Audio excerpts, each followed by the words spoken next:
Thank you guys so much for the overwhelming support. It's just amazing. And we've just seen the love and we've just seen the support. Thank you for all our supporters out there.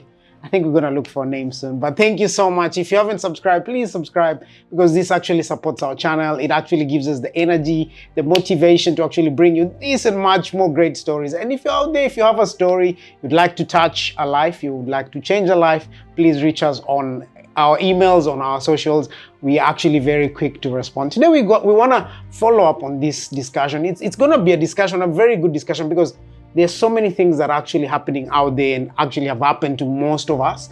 And sometimes you never know what's happening, because if you don't know, you don't know. But when you know, at least you're aware and you can able to take a few steps to actually help you out there, or to even to try to get help. But if you don't know what's happening to you, it's basically very hard to even get the help that you need. So following up on a story that we actually aired last week, if you saw that story, actually it's an amazing, powerful story of overcoming, and hope upon hope, and just a miracle in the making. But now we want to follow up on this subject where it actually involves, going through a very traumatic situation, going through maybe a life-changing, a life-altering circumstance, a life-changing event that maybe happened to you, to a loved one, but you don't really know if it actually affected them positively or negatively. So today we're going to touch on that and a bit of how we actually are able to heal from our past, because there's so many things that happen to us, maybe growing up, when you're high school, in uni. Some of you actually hear culture shock, exams, failing exams, fees, changing life, and then having to now start afresh, having to make friends. And that's actually a very traumatic situation. And some people don't know that that's actually a traumatic situation. It actually gives you what we call an emotional trauma. Sometimes you find yourself, you're detached, you don't want to make friends, you don't want to do anything, you just want to stay in the house and just, that's it. So we're gonna talk and touch on a bit of that, but before that, I wanna introduce this. She's not new to the channel, and it's a space that we wanna create, and I'm hoping that we can create this space so that we can talk about these things which are really not talked about more, and we can actually be able to bring you even professional help. We can bring you people who are actually professional in those fields, and they can actually bring you the information that you need. So this is not a professional advice or professional, guided support that you may need, but we're trying to just create awareness. So if you feel you need any help, we're gonna put some links below. I'm sure we're gonna touch on a few things that you can actually do to actually help yourself. But without further ado, I just want to invite and welcome on this platform. She's not new. My sister Maureen. Give it up for Maureen, everybody. Whoa. Karibu sana, Maureen. Thank you for actually making time. Yes. I know, in this country, when we say that, people don't understand that you actually have to really work to create that time. So it's always a privilege, a pleasure to have you on The Connect. And we make it your home. Make it your home, Maureen. Why not? Make it your home. So maybe in future, you never know. But Maureen, I want us to, before we even get to the gist of things, I just want to know how you feel after what, guys, before I even let her say anything, before now we get to the past trauma and all that, there's something that really happened, and really, she had her first sold out event, and it was just an amazing. If you miss that event, don't miss the second one, because it's just so amazing to see what talent, pure talent, and what can happen if people just pull together. It's called Worship Anyway. I'm sure she'll be dropping, and she can tell us where the videos are. We need to see those videos. If you missed out, you missed out, but don't worry. We'll leave the link below so that you can go on her page and check how things went and how things are. But Maureen, how are you feeling after Worship Anyway? How are you feeling? Let's unpack that before now we get to the gist of the story. How are you feeling after Worship Anyway? I feel great. Thanks for having me. This is my second home, so watu pale kwa Shiku K. If you're a subscriber there, also migrate to this side, and a couple of you can also join me over on Shiku K as well. That's my channel, and it's really nice to be here, bro. Just sitting with you again. How do I feel? It's been about a month since Worship Anyway. And for the first 2 weeks after the event, I kind of was like, what is life? And it was such an amazing experience, honestly. The presence of God was just so heavy in the place. And, when you work on something for so long and then you see it come to pass, it's like an indescribable feeling. Because I remember, like, even throughout the planning, and you were privy to that, we didn't really know. Like, we were planning it, but we're like, even us were curious. By the itakaji, like, how is it going to look? And man, I think personally, it exceeded every expectation I had, the entire team I worked with. And I'll just take a moment to say thank you, thank you, thank you to everyone who was a part of this vision, in whatever way. Thank you to everyone who came, to those of you who wanted to come and last minute, like, we just could not accommodate. So for round 2, we're looking for a bigger venue. Watch this space, but it was amazing. And it's also, like, I think the feedback afterwards has really moved me in a big way. And I think it's a big contribution to why we're sitting here today and part of the conversation today. So I'm happy, I'm excited, I'm humbled, and yeah, iko kazi, we want to keep going. Amazing, amazing. So basically, Worship Anyway is a live music event, and Yes. you actually tell a story. Yes. And through that story is why we're having this discussion today. So basically, now, Shiko, take Yes. us back, and we're not gonna say talk about the events. If you missed, you missed, but please don't miss the second one. But I want us to now understand, because we want to understand basically what is trauma, because people don't really understand what is trauma. And then we're gonna now talk about your life story and how that happened. And then maybe you can mention what happened to you, in your past. But basically, let's start off as a basic definition. What is trauma? What is trauma, Shiko? Yes. So trauma, as I've come to understand it, and we'll have professionals, as Pete has mentioned, to help us really define it well, but is monumental events that leave an impact on us and leave some scarring emotionally, mentally. Sometimes even it shows up physically, but it's those events that happen that alter the way we see life, that alter our perspective, that alter sometimes even to some extent your personality and the way you view life. Wow. Exactly. And how you approach people. So, and I've come to learn trauma is different for different people. So what might be traumatic for one person may not be traumatic for another person. And it's also because of how we are built. For example, we have different pain thresholds, each of us, Yes. There are people you see all tatted up, and because for them, it's not that much. And there's someone, if, just getting a simple injection at the hospital is like, hey, it's too much. It's too much, So it's so broad and it's so wide. But yeah, I think that those there are those big things that we think of as big things that induce trauma, but sometimes it's also small things. There are people who are impacted even by words that were spoken to them as children, and that inflicts and changes the course of how they view themselves and how they view life. So yeah. Wow. Very broad. Now that's actually a very good opener. Now, Shiko, maybe to take us back and to understand through your life story, what really happened to you? What is that traumatic event or situation that actually happened to you? Maybe let's talk about uni, because that's the most recent one. Yes. Maybe if you're free to share what really happened to you at that time, and then how did that now affect you going forward? But we're gonna unpack it. But just want you to mention so that someone can actually relate and see this is a real story that happened. Yeah. First, let me start by giving a trigger warning. We're going to be talking about a very sensitive topic. So just to warn you, it may bring up feelings of past things that you've gone through or things you've experienced, or maybe you've not experienced, but it's very sensitive. So I just want to say trigger warning from this for the next few minutes as we talk about the details, because it involves forms of physical abuse. Yeah. All right. So basically what happened to me is in my second year of uni, on my birthday, actually, I essentially, long story short, I was out with my friends. My drink was drugged, and I ended up being, I don't know if I can use the word, I'll use it, raped on that night. And it was a very, as you'd imagine, like horrific, very traumatic experience. But yeah, it's something that, one, nobody ever goes out thinking that's going to happen. Or a lot of times you don't think it'll ever be you.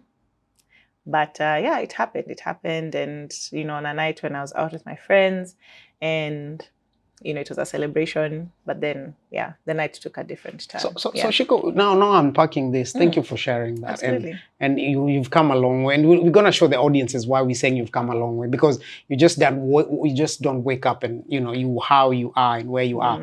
So take us back now. What was your first reaction? Because a lot of people now, we want to work towards getting out of that, and how you can actually handle. How do people react now? What are some of the reactions that people have towards a traumatic situation? Because that was actually a very traumatic situation. So so that someone can know, okay, this is how I'm reacting actually towards this trauma. What are some of the things that you actually found yourself now reacting towards this? So, I'll talk about both in the moment and then immediately after. So in the moment is for me, it was a sense of like shock. It's almost like they call it out of body experiences. So it's like you're seeing yourself. Like it's like if I'm sitting here talking with you, but I can see myself talking to you, basically. So I think it's a thing where like your mind kind of tries to detach from what's happening. Flight. Yeah, it's like you go into autopilot because it's flight mode. Flight mode, exactly. It's too much. It's too much for you to experience in the moment. A lot of, in fact, for me, like the physical pain didn't come until after, like much later after. And then for me, there was also a lot of fear because I didn't know what this person was going to do. And just, I think in part of trying to detach my mind, I was trying to think of how to survive the experience and not make it any worse than it already was. Just for a bit of context, what ended up happening is, this person basically pushed me out of a moving car when they were done. And when I woke up, I was in a strange place. I didn't know where I was. Obviously, there's also the effect of the drugs that they had put in my drink. So I was very confused and afraid because there were a lot of people surrounding me at that time, and like a panic of how am I going to get out of this situation? And then, when my parents came for me, there was this deep feeling, like the moment I saw them, it was a weird mix of like relief, but also like deep shame. Like I had really disappointed them. Like I felt like I'd broken their hearts through like what had happened. So I remember like for the first couple of weeks after, I carried a lot of blame. And like I really blamed myself. Like I replayed that day over and over again, trying to think of what different decisions could I have made to not end up in that situation. That was like the initial feeling of it. And then obviously there was shock. There was shock of, did that, like, sometimes it might feel like it's a movie, right? Or it's like someone else's story, So there's a bit of shock of like, did that really happen? And I know they talk about it when it comes to like the stages of grief, but I think it's a similar thing you go through. There's like the denial, did it really happen? And then there's anger. Why did it happen? Why did it happen to me? Why did it happen in that way? For me, immediately I started thinking, oh, now I'll never be able to celebrate another birthday without the reminder of this incident. And a lot of shame, like there was so much shame attached to that, because you think, oh, if I hadn't gone out, maybe it wouldn't have happened.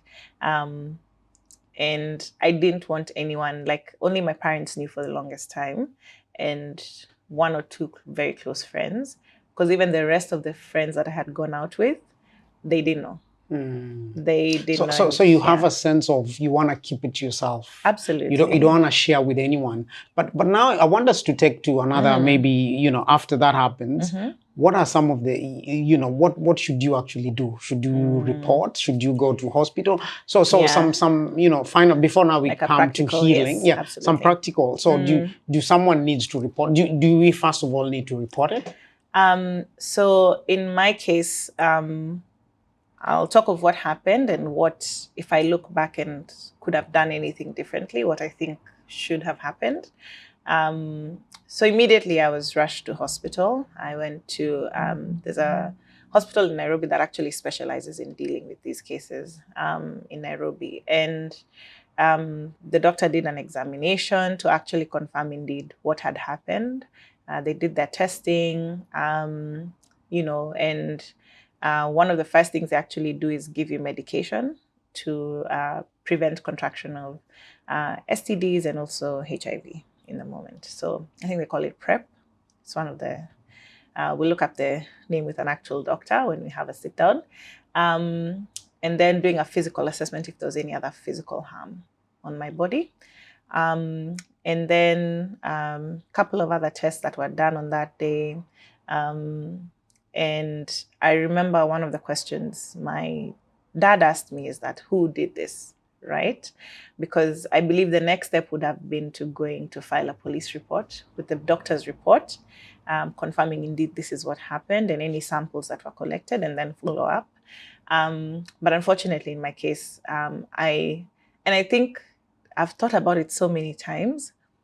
I honestly believe my brain has blocked out the identity of whoever did this to me, because I have every reason to believe it's someone I know,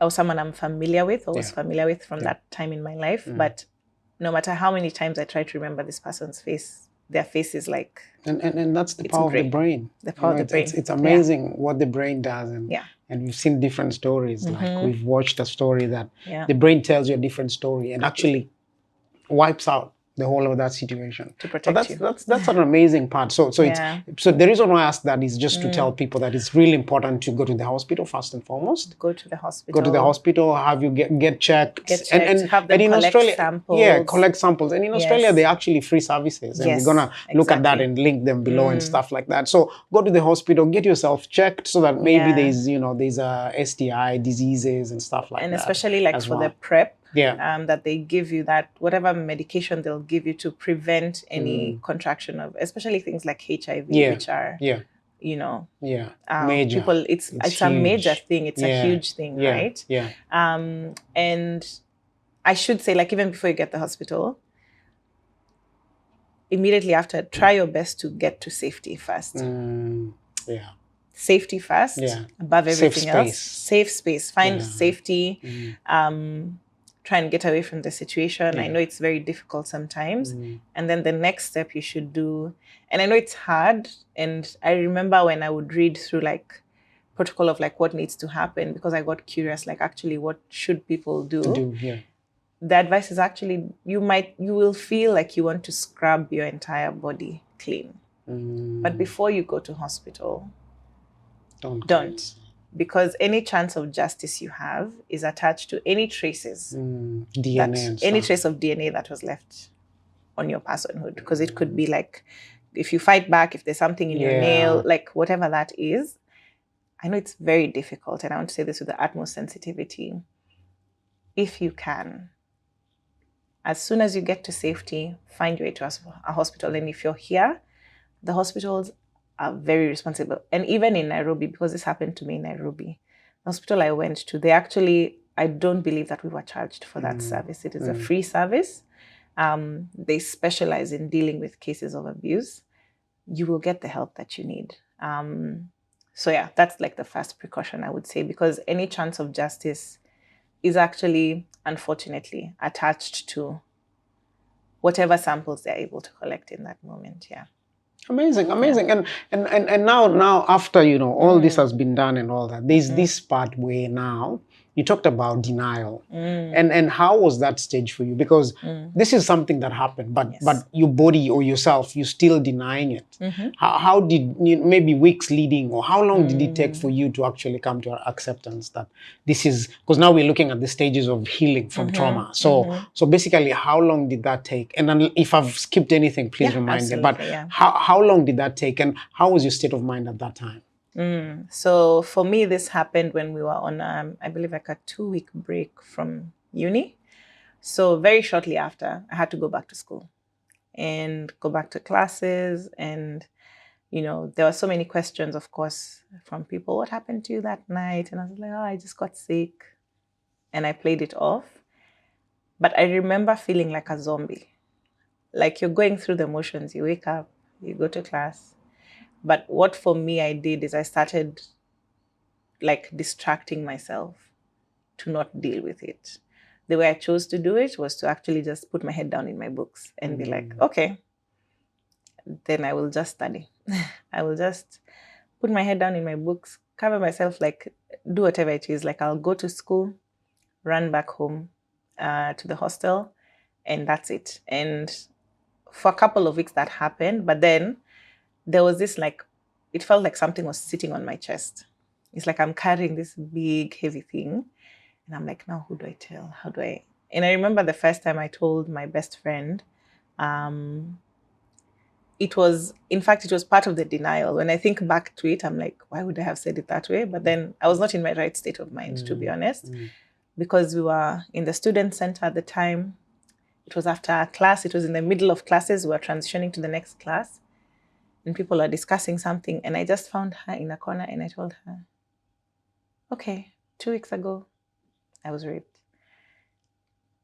And I walked off. I just needed someone to hear it. Just get it off your chest. Just to get it off my chest. But I think back now and I'm like, that was also really hard for her. And we have talked about it since, because how do you unpack? How do you just break such a news? Yeah, and how do you, receiving that news, begin to unpack it? And when do you know it's safe to come and bring it up with me again? Right? Yeah. And we'll unpack that later in another segment. But that's what that's what it ended up being. And I should mention that the weeks after, for about 3 months after the incident itself, I had to go back to hospital.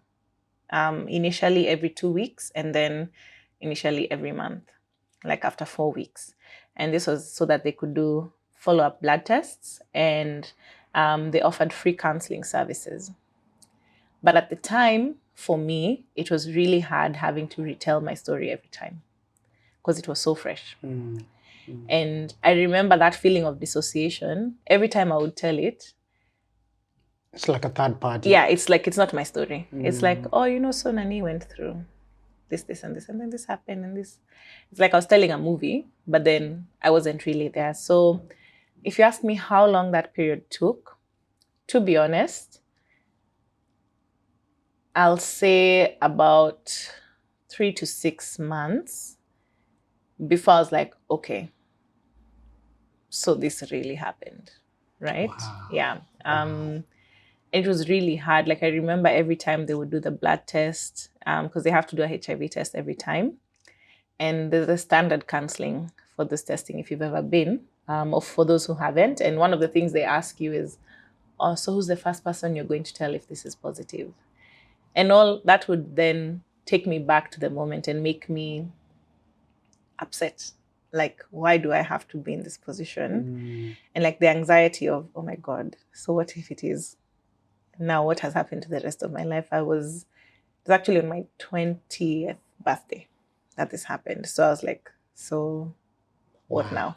So basically, someone looking at you and hearing this story, basically, we want to understand the importance of, because you talked about therapy and really what carried you through that session. So maybe talk about the importance now, because you're in that phase, and then we're going to go to acceptance and how you heal. Now you start moving from there. But in that stage, you actually mentioned a lot of therapy, and what else actually maybe helped you, and what maybe was, you said one of your coping mechanisms was just burying yourself in books. What else did you do? But apart from that, how did therapy now help you sort of come into terms to whatever had happened? And also, did you have other, support mechanisms? Maybe someone can try and utilize that, especially in that stage. Because in that stage, I realized that mostly people lock themselves up in the room. You talked about disassociation. You talked about talking as a third party. You're not even talking to your friends.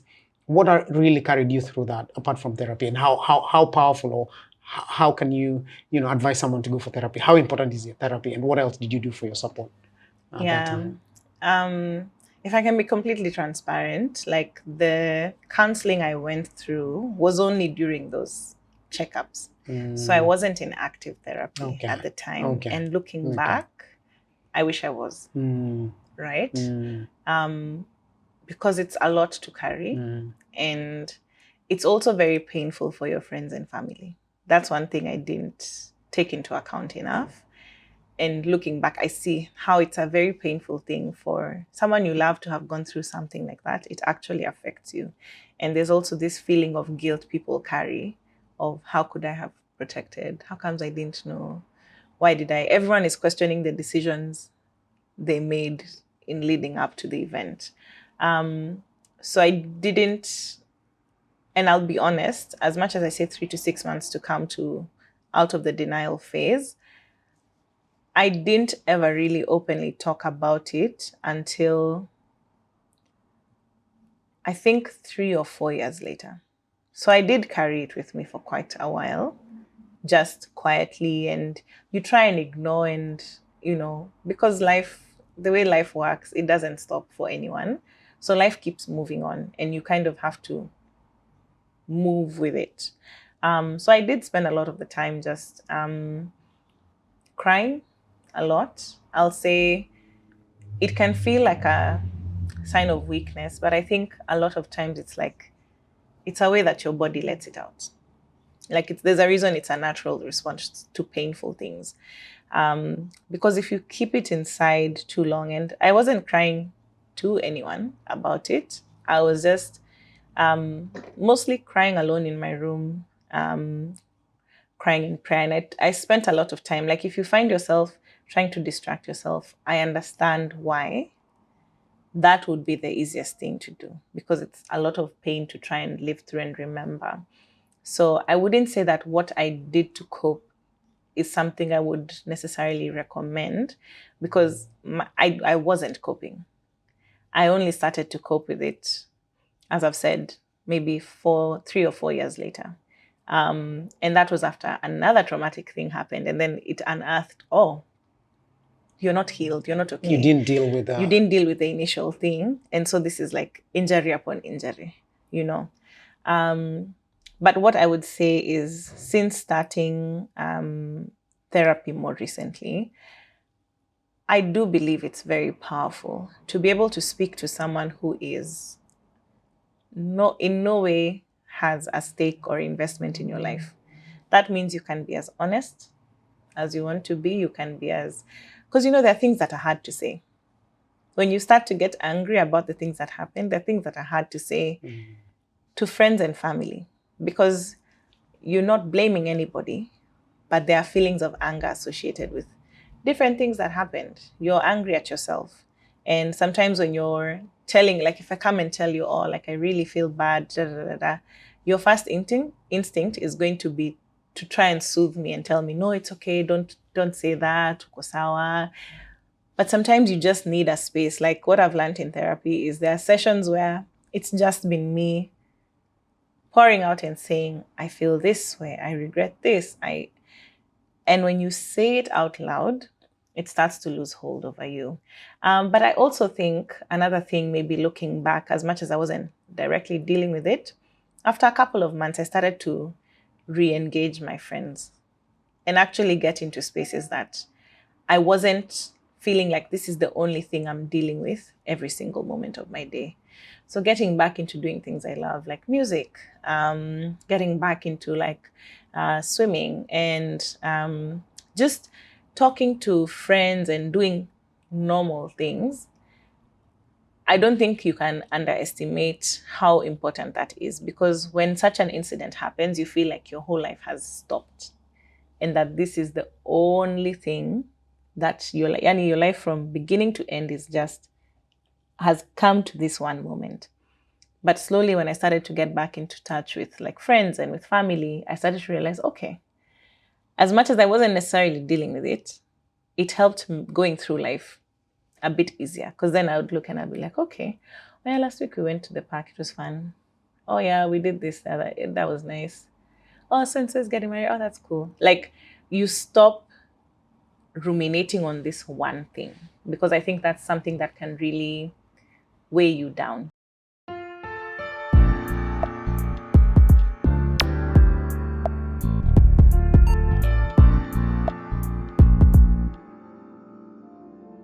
Thank you so much, guys. Welcome back. After that short break. Thanks, Maureen, for sharing. Thanks for opening up, because this is a conversation opener. I like it that we are opening up these conversations, and people actually know what to do. Yeah. It's not the end of life. No. They say life actually happens in seasons. Yes. You might be in winter, you might be in summer, and all seasons change. 100%. So don't make a drastic change to a very temporal situation. Maybe you're in winter, you're thinking the sun will never come out again. The sun will shine. The sun will shine. So keep there. So Maureen, now, how did you now rebuild, the Maureen, maybe a different Maureen? You're gonna tell us, but how did you now rebuild? How now do you start taking care of yourself? Now, the part of self-care, because after acceptance, we have now acceptance, and then active support, and then now we're looking at now self-care. Now coming back to doing the things you love. How do you even start? And also, because the major thing with actually now self-care, putting yourself out there, is actually now coming back and saying, I'm worth, because self, they call it self-image. Sometimes it's how we look at ourselves in the inside, not how people are seeing you, because it's in your mind that, oh, this thing happened. Some people even don't care. They don't know. They just want to be your friend. But for you, because it's in the inside, it's hard to engage with other people. But tell us, how did you now rebuild? How did you rebuild? Yeah, that's a great question. I just remembered something before we continue. And I think when we talk about community, not everybody in your community needs to know exactly what has happened to you. So I think I should just put a disclaimer there. I don't feel like you have to tell everyone. It's very sensitive. So you want it to be held with the highest regard, the highest trust, and that it's not going to be fodder for people to talk about, the latest story, what has happened to Shiku, whatever. So I pray for discernment for everyone, anyone who's gone through this, that God will bring you the right person. Maybe one or two people who will ever know what has happened to you, and that they'll be able to walk that journey with you. So I should just put that disclaimer there. But you're going to be okay. But you're right, like, it doesn't define you. And I think the first thing is actually acknowledging that what has happened to you does not define you. And that, because one of the things that, for example, abuse of that extent does is it leaves you feeling powerless. Because it is an act of, like, it's a power dynamic thing with even people who do it. And you feel like this sense of your power and your identity has been stripped away from you. And the first thing you need to do is actually just acknowledge the lie that, you're powerless, you're helpless, you're a victim. No, you're not. And you are not responsible for what someone else has chosen to do to you. But you do have the power to change and rewrite that story. So, for me, I'm not Shiku who was raped. Far from it. Did I experience it? Yes. But I am Shiku who is a sister, a friend, a singer, a worshiper. I'm a marketer, like all these different things. I'm just Shiku who likes to laugh and crack jokes. Like, there are so many other things that define me other than what has happened to me.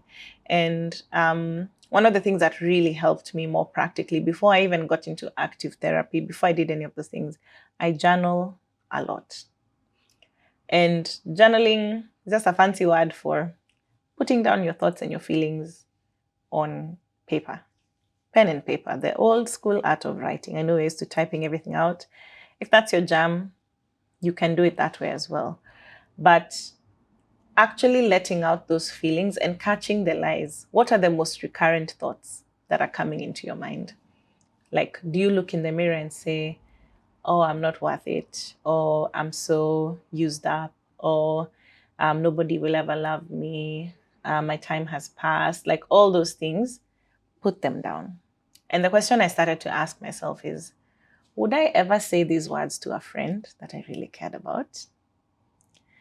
Would I ever say this to my child? Would I ever say this to my parents? Would I ever say this to my parents? And when I started to look at it in the context of people I really loved, I started to see how hurtful the thoughts I was holding about myself were. And so it was an acknowledgement of, oh, there's something wrong, and there's something that has shifted in the way that I think about myself, and I need to correct that.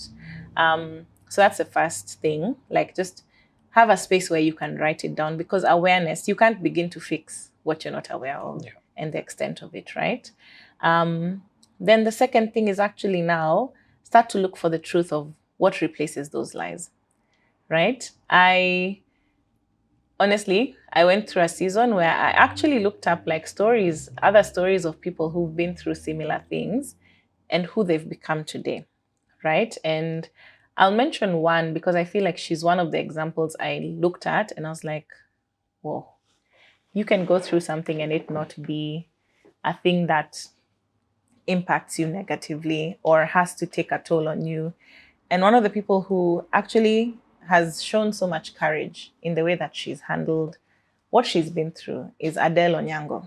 And I just have to give her flowers, if ever she comes across this. But she has been an example of like bravery and turning pain into purpose. And when I look at her, there's so many other things I associate with her before I associate what she went through to her. And so that was an example, like actually seeing real life examples of people who've been through what you've been through and have made it out on the other side, so that you can see, oh, this isn't a death sentence. This isn't the rest of my life, right? And so surrounding yourself with that, and even writing affirmations. I went through a season because it did take an impact on my self-esteem. Like, I felt very unworthy. I felt like nobody would ever love me because I felt too broken. I felt used up, right?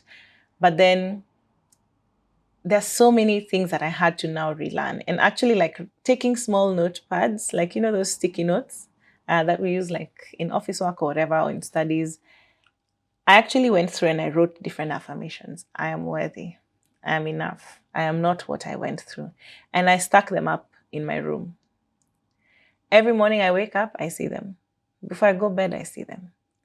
And for me, I associated them with even like scriptures, because for me, faith is a huge part of it. So I looked at even verses like, you are fearfully and wonderfully made. I had to tell myself that enough times to actually start believing it. The other thing is a very small but practical thing. Actually when I started to feel a bit stronger, making an effort, like, to not look like what you've been through, right? Something as small as dressing up. You would be so surprised how much of an impact that has on you. Like, even outside of the trauma, when you're having a bad day or you're having a bad week, if you wake up one day and just decide, today I'm going to not act or look like the things that I am feeling. Even just taking a shower, getting your hair done, even if you do it yourself, dressing nicely for the day. By the way, it doesn't have to be that you're going anywhere or going to see anyone special. Small things like that, they're actually signs and signals to your brain that you care about yourself. And your brain has a way of responding to that and releasing like endorphins, those happy hormones, that you're like, oh, so I am worthy. Because if you're not worthy, then there's no need to look kempt. There's no need to like do anything nice for yourself. But when you are, how would you take care of somebody that you love? You want to see them looking good. You want to see them, walking about with a bit of confidence. So do those things for yourself. And one question that I came across a couple of years back now that changed a lot for me is, I had it somewhere online, and they were saying, if I asked you to name the people that you love, how long would it take you before you named yourself? Hey. Legit AGM. I called myself a small meeting.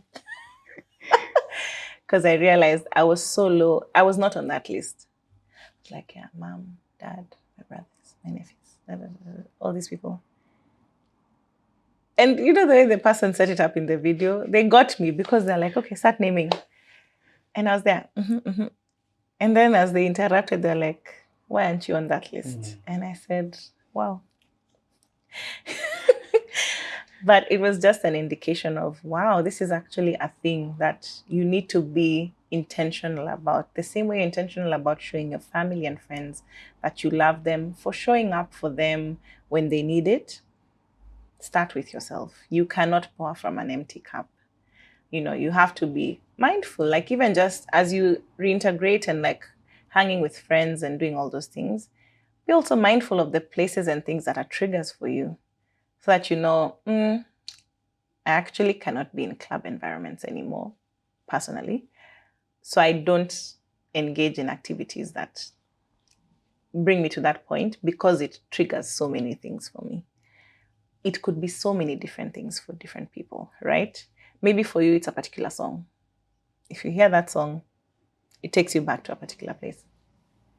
Spotify is full of great playlists and songs and other genres that you can listen to. So it's small things like that, I think, that consistently, personally, I've taken into practice, and I still do, that are helping me heal and cope and like get now more into now seeing, okay, life is so much bigger than what has happened, and have given me a space to now say, okay, what is it that I really want to do? Yeah.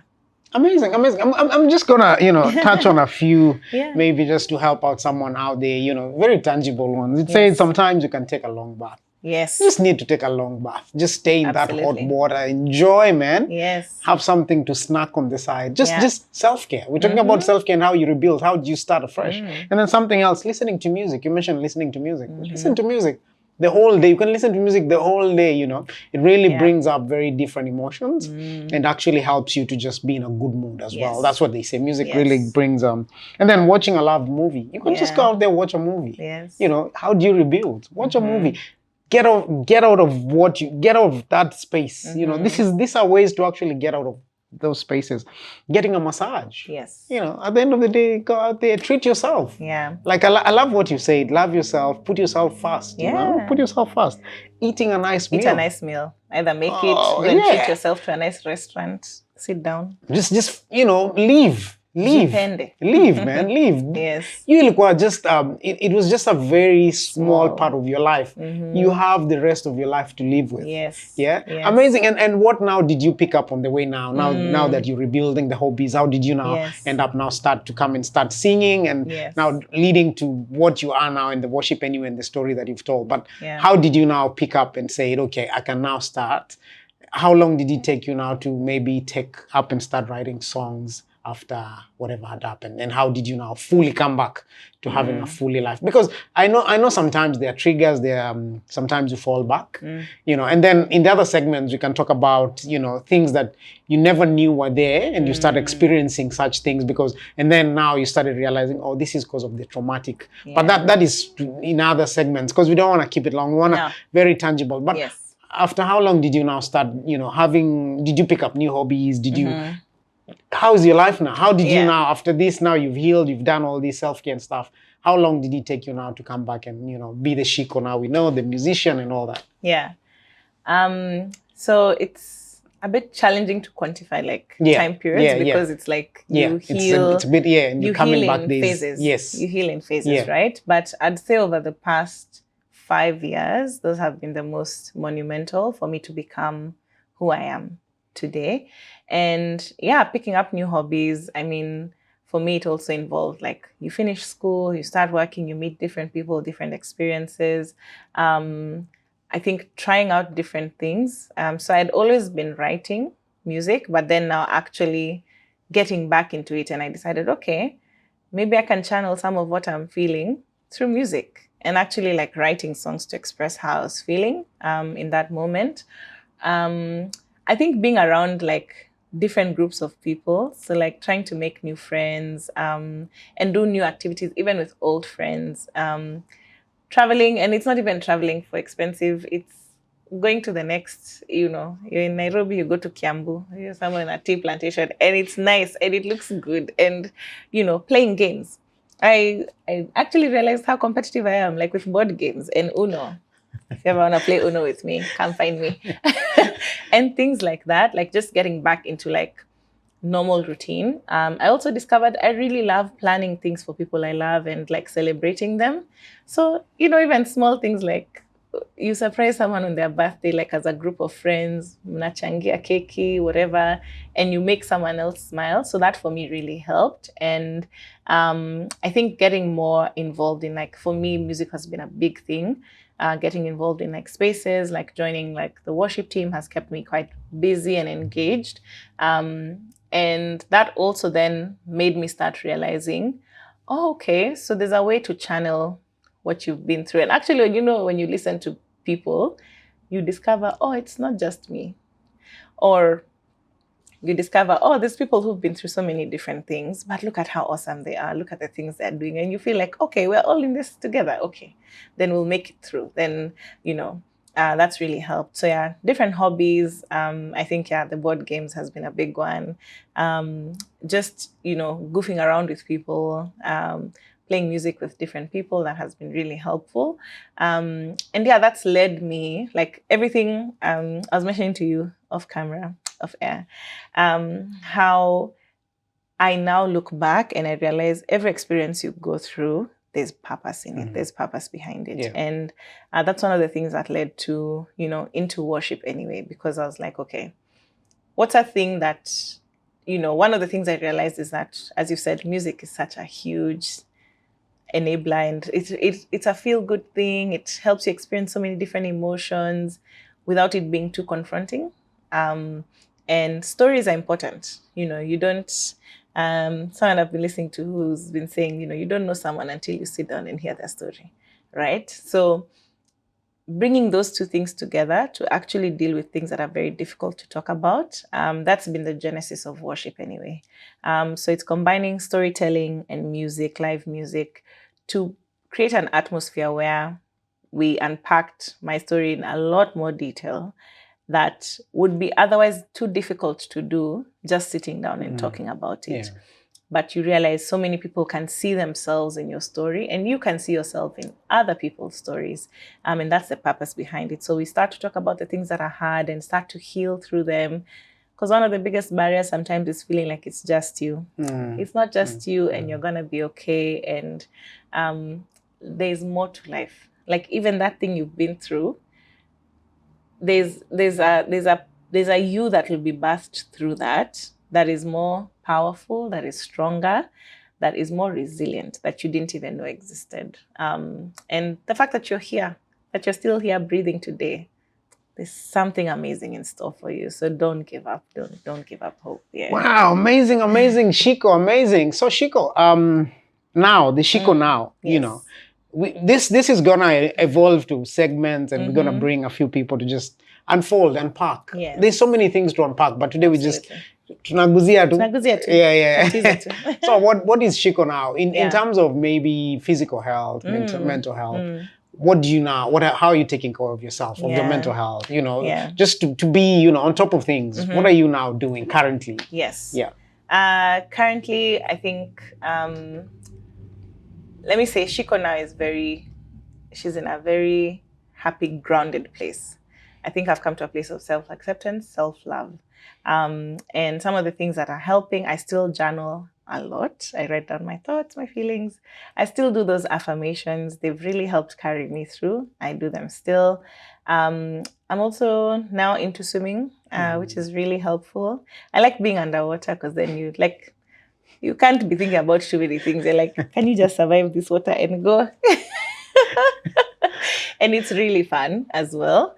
And yeah, Shiko now is also just in a place where she's wanting to go to different places, meet new people. And that's a space I'm in now. And Shiko now is exploring creativity. So putting out more music, going into spaces, collaborating with different people. working on videos, and challenging myself to do more, right? So yeah, that's kind of where I'm at right now. Amazing. Yeah. So we're gonna see more of Shiku, and I Yes. hope that this is gonna be a big, big segment just to help out people. We need to heal Absolutely. from our past, to heal Absolutely. from our present, Yes. and a lot of things that are actually happening within the society. Maybe there's a message, something that I left out. This is your chance. Maybe an encouragement to someone who's feeling low. Yeah. Something has happened, traumatic situation. They're in the process, and maybe there's something you can mention that maybe can help out as we wrap up. This Yes. is your last time to just say anything that you'd like to share with the audience tonight. Thanks, Pete. I appreciate that. Thanks, Shiku. Actually, thank you. Before I even hand it over to you, thank you for creating this time and just giving us this time. And I hope to see you more. And create this space that people can actually learn. Learn more. And let's get over our past and enjoy our future. The future. Thank you, Shiku. Over to you, Shiku. Thank you. Thanks, Pete. So this is to anyone watching this. I just want to let you know that, as Pete said, the sun will shine again. That it may be dark right now, but all you need to worry about is taking the next step. Take it moment by moment, day by day. You're going to be fine. If you've just gone through this, or if it's something that happened a long time ago and you feel stuck, know that that's not where you'll permanently be. You have everything in you that you need to get out of that space. Just take a bold step, say that you want something different, you want to overcome it. And day by day, baby step, with the small practical things we've shared, with more things that we'll continue to share in this segment, professional help, understanding what that journey looks like, you will make it. And I tell you what, your story is bigger than what you've been through. God still has a good plan for you, and He still loves you. You're gonna get through this. Just look at me.